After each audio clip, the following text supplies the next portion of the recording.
Selamat pagi anak-anak. Hari ini kita akan belajar tema 1, subtema 3, pembelajaran 3 mengenai PKN dan IPS. Amati dan perhatikan pembelajaran pagi ini dengan baik-baik ya. Baiklah anak-anak, sebelum kita memulai pelajaran lebih baik, kita berdoa dulu agar ilmu yang kita dapatkan dapat bermanfaat untuk kita di kemudian hari. Berdoa mulai.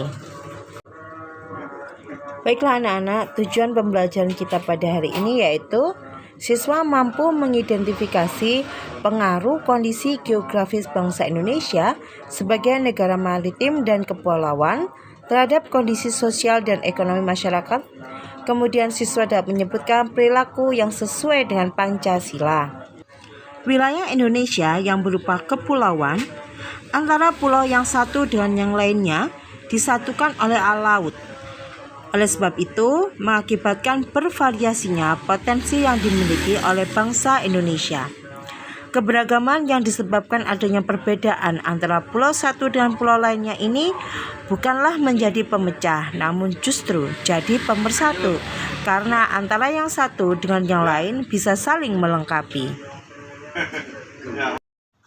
Kondisi geografis Indonesia sebagai negara kepulauan dan negara maritim membawa pengaruh terhadap kehidupan masyarakat Indonesia, khususnya di bidang sosial dan ekonomi. Berikut ini adalah pengaruh kondisi geografis Indonesia terhadap kehidupan sosial penduduk yang memberikan dampak sebagai berikut. Pertama, masyarakat mengenal transportasi pelayaran yang memudahkan hubungan antar pulau. Mengapa demikian? Karena antara pulau yang satu dengan yang lain dihubungkan oleh laut, sehingga mau tidak mau para masyarakat mengenal adanya transportasi pelayaran. Yang kedua, ada sekelompok masyarakat yang sudah terbiasa hidup di laut, seperti suku Bajo yang mendirikan rumah di tengah laut. Kemudian ada sekelompok masyarakat yang mendirikan rumah di pesisir pantai, misalnya kampung Pulau Pancian di Gresik, Jawa Timur. Yang keempat adalah adanya pembauran budaya luar dengan budaya lokal, seperti adanya motif batik bergaya Tiongkok pada batik lasem. Dan yang kelima adalah masyarakat kita mengenal adanya teknologi dari negara lain. Pengaruh kondisi geografis Indonesia terhadap bidang ekonomi masyarakat. Seperti yang kalian ketahui, perairan yang sangat luas membawa keuntungan bagi bangsa kita. Karena di dalam perairan sangat luas tersebut terdapat sumber daya alam yang sangat berlimpah yang bisa menjadi modal untuk meningkatkan kesejahteraan penduduk. Karena sumber daya alam laut tersebut menghasilkan komoditas yang sangat berharga. Beberapa hasil laut Indonesia diantaranya adalah ikan. Ada ikan tuna, ikan cakalang, tenggiri. Kemudian ada rumput laut yang bisa diolah menjadi agar-agar, kerupuk, serta sebagai bahan dasar kosmetik. Ada terumbu karang yang sangat penting bagi kelangsungan kehidupan sumber daya laut, dan mineral serta bahan tambang. Mineral yang dimaksud adalah garam, sedangkan bahan tambang misalnya minyak bumi dan gas bumi yang berada di tengah laut. Seperti yang kalian ketahui, keberagaman yang disebabkan adanya perbedaan antara pulau yang satu dengan pulau yang lain itu bukanlah menjadi pemecah dan perenggang, melainkan justru menjadi pemersatu antara yang satu dengan yang lain karena bisa saling melengkapi. Hal ini sesuai dengan semangat persatuan dan kesatuan yang tercermin dalam nilai sila Pancasila, khususnya sila ketiga Persatuan Indonesia. Selain itu, mencerminkan nilai yang terkandung dalam sila kelima, yaitu keadilan sosial bagi seluruh rakyat Indonesia.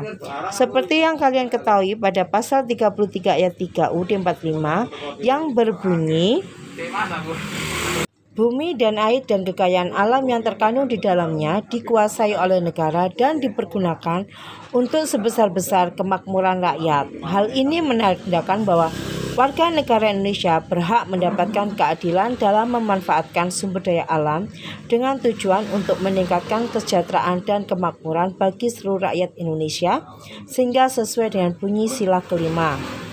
Tetapi wujud keadilan yang sesuai dengan sila kelima Sehubungan dengan pemanfaatan keberagaman sumber daya alam laut kita adalah keseimbangan antara hak dan kewajiban dalam memanfaatkan sumber daya alam. Baiklah anak-anak, sebelum saya berikan tugas untuk IPS dan PKN, marilah kita saksikan video pembelajaran tema 1 subtema 3 PP3 berikut ini.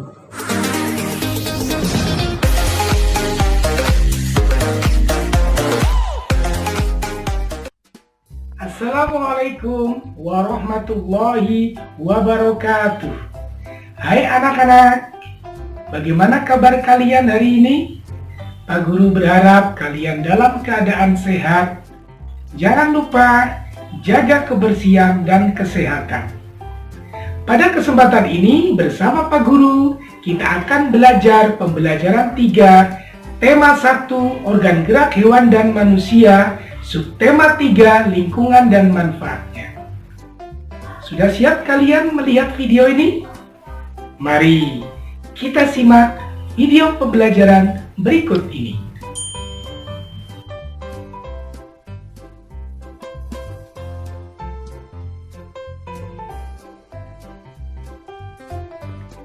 Pada pembelajaran kita kali ini, terdapat muatan pelajaran yang pertama adalah IPS, yang kedua Bahasa Indonesia, dan yang ketiga PPKN.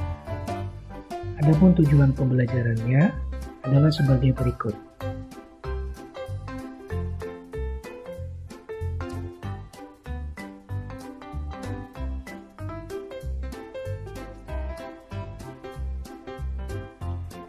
Baik, mari kita amati gambar-gambar berikut ini.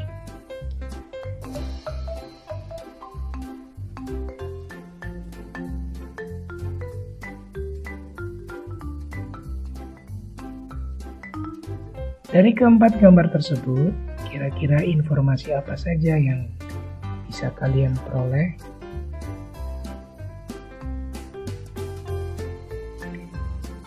Adapun informasi yang bisa kita peroleh, yang pertama adalah wilayah Indonesia yang berupa kepulauan, antara pulau yang satu dengan yang lainnya disatukan oleh laut.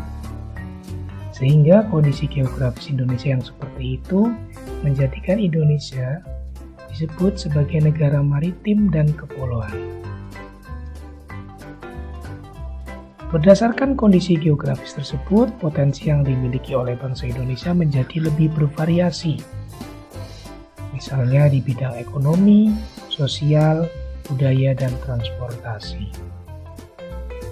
Adapun pada pembelajaran 3 ini, yang akan kita bahas adalah pengaruh kondisi geografis sebagai negara maritim di bidang ekonomi dan sosial. Yang pertama di bidang ekonomi. Seperti yang kita ketahui bahwa wilayah Indonesia sebagian besar adalah lautan dan kepulauan, sehingga memungkinkan bangsa Indonesia memiliki sumber daya laut yang melimpah. Adapun sumber daya laut tersebut ada yang hayati dan non-hayati. Hayati adalah sumber daya laut yang berasal dari makhluk hidup, sedangkan non-hayati sumber daya laut yang berasal dari bukan makhluk hidup. Contoh sumber daya laut dari hayati, yang pertama ada ikan, terus ada rumput laut, dan terumbu karang, dan masih banyak lagi contoh-contoh yang lain. Adapun sumber daya alam non-hayati, contohnya adalah sumber energi minyak dan gas. Yang kedua adalah wisata bahari. Dan yang ketiga adalah transportasi antar pulau. Beberapa pekerjaan yang mungkin yang ada di sekitar pantai berdasarkan peluang ekonomi dari pemanfaatan sumber daya laut tadi. Yang pertama ada nelayan, kedua petani garam, dan ketiga tukang pijet.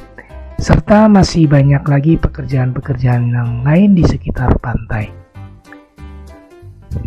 Kemudian beralih ke bidang sosial.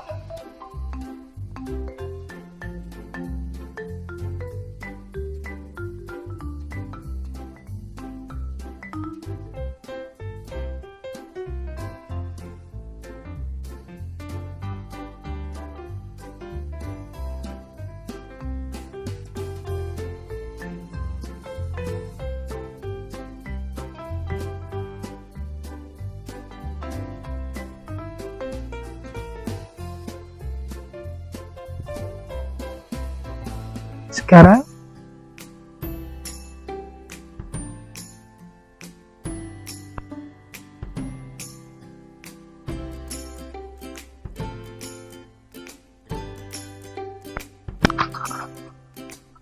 jadi yang perlu digarisbawahi adalah Pancasila merupakan satu kesatuan yang utuh, tidak bisa diubah menjadi Trisila ataupun Ekasila.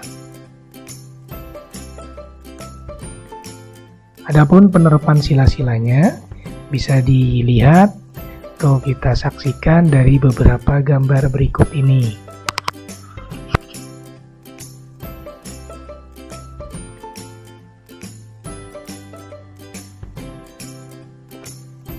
Dari penerapan sila-sila ini, ternyata dalam satu perilaku bisa terdapat lebih dari satu sila. Contohnya, pada pemilihan ketua kelas, terdapat 4 sila yang sudah kita terapkan dalam perilaku tersebut. Ada sila kedua, ketiga, keempat, dan kelima. Sekarang setelah kalian menyimak materi pembelajaran, tetap asyik belajar dari rumah. Jangan lupa jaga kesehatan dan kebersihan. Terima kasih. Wassalamualaikum warahmatullahi wabarakatuh. Nah, setelah kalian mengamati video pembelajaran kali ini, Ibu akan memberikan tugas untuk kalian. Tugas ini adalah untuk mapel IPS dan PKN. Bukalah buku siswa dan LKS kalian untuk mencari jawabnya. Baiklah anak-anak, Ibu berikan 10 pertanyaan mengenai tugas IPS. Jawablah dengan membuka buku LKS dan buku siswa. Terima kasih. Dan berikut ini adalah tugas PKN-nya. Kalian menuliskan contoh hak memanfaatkan sumber daya alam yang ada di Indonesia, kemudian kewajiban atau upaya untuk menjaganya sebagai wujud keadilan sosial. Saya berikan 1 contoh untuk kalian.